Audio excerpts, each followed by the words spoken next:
Breaking news, pay scale বেতন গ্রেডে ৩ পরিবর্তনে অর্থ উপদেষ্টার সম্মতি নেই, রাজনৈতিক বাধাও রয়েছে। তো দর্শক, নবম পে স্কেলের আজকের সবচেয়ে গুরুত্বপূর্ণ নিউজটি শেষ পর্যন্ত দেখুন এবং শুরুতেই আপনি আমাদের চ্যানেলের নতুন সদস্য হয়ে থাকলে চ্যানেলটি সাবস্ক্রাইব করে রাখুন পরবর্তীতে নবম পে স্কেলের সকল আপডেট সবার আগে পেতে।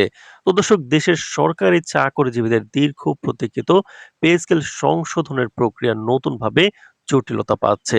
সম্প্রতি পে কমিশন সরকারের কাছে ৩টি বড় প্রস্তাব জমা দিয়েছিল, যার মধ্যে গ্রেড সংখ্যা কমানো, বেতনের সর্বোচ্চ বৃদ্ধি নির্ধারণ এবং নির্বাচনের আগে পে স্কেল কার্যকর করার পরিকল্পনা অন্তর্ভুক্ত ছিল। তবে অর্থ মন্ত্রণালয়ের উপদেষ্টা এই ৩টি পরিবর্তনের মধ্যে কোনোটিতেই সম্মতি দেননি।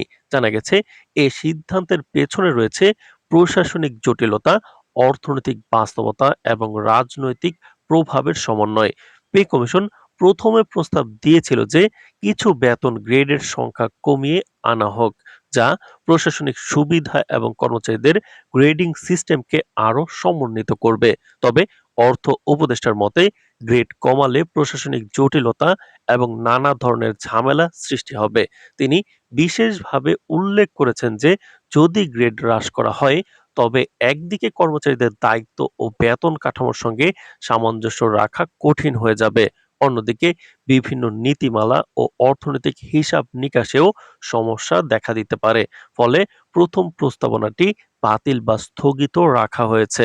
আর দ্বিতীয় প্রস্তাবটি ছিল পে কমিশনের পক্ষ থেকে যে বেতনের সর্বোচ্চ বৃদ্ধি।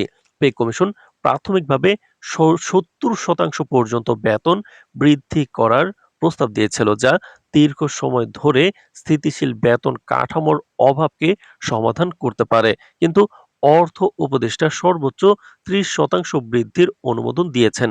তার যুক্তি, দেশের অর্থনৈতিক সীমাবদ্ধতা, বাজেট বাস্তবতা এবং নৈতিক দায়িত্ব বিবেচনায় সীমিত বৃদ্ধি জরুরি। অর্থ মন্ত্রণালয় জানিয়েছে, এই সীমাবদ্ধতা কর্মচারীদের স্বার্থের প্রতি দায়িত্বশীলতা এবং দেশের অর্থনৈতিক নীতি মেনে চলার অংশ। তো দর্শক, ভিডিওটির এই মুহূর্ত পর্যন্ত যারা দেখছেন, চ্যানেলটি সাবস্ক্রাইব করে ভিডিওটি কন্টিনিউ করুন পরবর্তীতে নবম পে স্কেলের সকল আপডেট সবার আগে পেতে। তো দর্শক, তৃতীয় বিষয়টি হলো পে স্কেল নির্বাচনের আগে কার্যকর করা।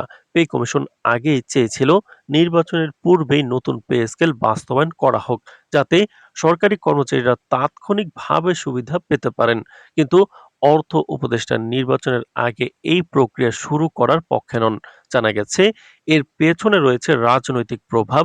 বিরোধী দলের নেতা মির্জা ফখরুল এমন পরিকল্পনার বিপক্ষে অবস্থান নিয়েছেন। তিনি চাচ্ছেন নির্বাচিত সরকার আসুক এবং তার হাতে পে স্কেল সংশোধনের দায়িত্ব হস্তান্তরিত হোক।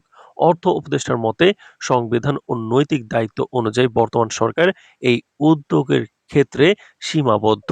তো দর্শক, এই পরিস্থিতি সরকারি কর্মচারীদের মধ্যে উদ্বেগ তৈরি করেছে। অনেকেই প্রশ্ন করছেন, এভাবে দীর্ঘমেয়াদী পরিকল্পনা কি কত দ্রুত বাস্তবায়ন করা সম্ভব হবে?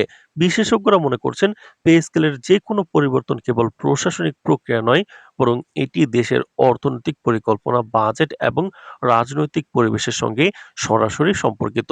তারা আরও উল্লেখ করেছেন, দ্রুত পে স্কেল বাস্তবায়ন প্রক্রিয়ায় যে রাজনৈতিক ও প্রশাসনিক চ্যালেঞ্জ রয়েছে তা উপেক্ষা করা সম্ভব নয়।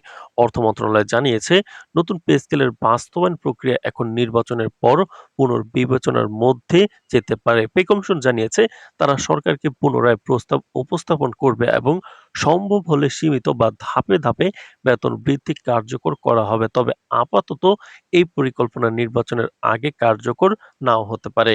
তো দর্শক, ভিডিওটির এই মুহূর্ত পর্যন্ত যারা দেখছেন, চ্যানেলটি সাবস্ক্রাইব করে রাখুন পরবর্তীতে নবম পে স্কেলের যে কোনো গুরুত্বপূর্ণ আপডেট সবার আগে পেতে।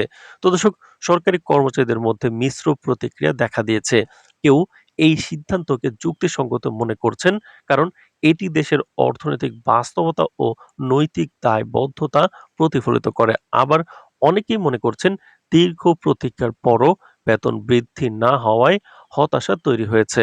অর্থ মন্ত্রণালয় জানিয়েছে, পে স্কেল সংশোধনের বিষয়ে কোনো রাজনৈতিক চাপ মানা সম্ভব নয়, বরং তারা সংবিধান ও দেশের অর্থনৈতিক বাস্তবতা মেনে চলার প্রতি প্রতিশ্রুতিবদ্ধ। বিশেষজ্ঞরা বলছেন, নির্বাচনের আগে নতুন পে স্কেল কার্যকর করা কঠিন হলেও নির্বাচনের পরে বিষয়টি পুনর্বিবেচনা করা সম্ভব। সরকারি কর্মচারীদের জন্য এটি একটি দীর্ঘমেয়াদী প্রক্রিয়া হতে পারে, যেখানে প্রশাসনিক জটিলতা, রাজনৈতিক প্রভাব এবং অর্থনৈতিক বাস্তবতা সবই মিলিয়ে সিদ্ধান্ত নেওয়া হবে। এভাবে পে স্কেল সংশোধন আজও সরকারি কর্মচারীদের জন্য এক রহস্যময় ও অনিশ্চিত প্রক্রিয়া রয়ে গেছে। তবে সরকার এবং পে কমিশন উভয়ই আশা প্রকাশ করেছেন, রাজনৈতিক এবং প্রশাসনিক বাধা অতিক্রম করে শিগগিরই সঠিক এবং কার্যকর সিদ্ধান্ত নেওয়া সম্ভব হবে। তো দর্শক, নবম পে স্কেল এবং মহার্ঘ ভাতার যে কোনো গুরুত্বপূর্ণ আপডেট সবার আগে পেতে চ্যানেলটি সাবস্ক্রাইব করে রাখুন। আজ এ পর্যন্তই, ধন্যবাদ।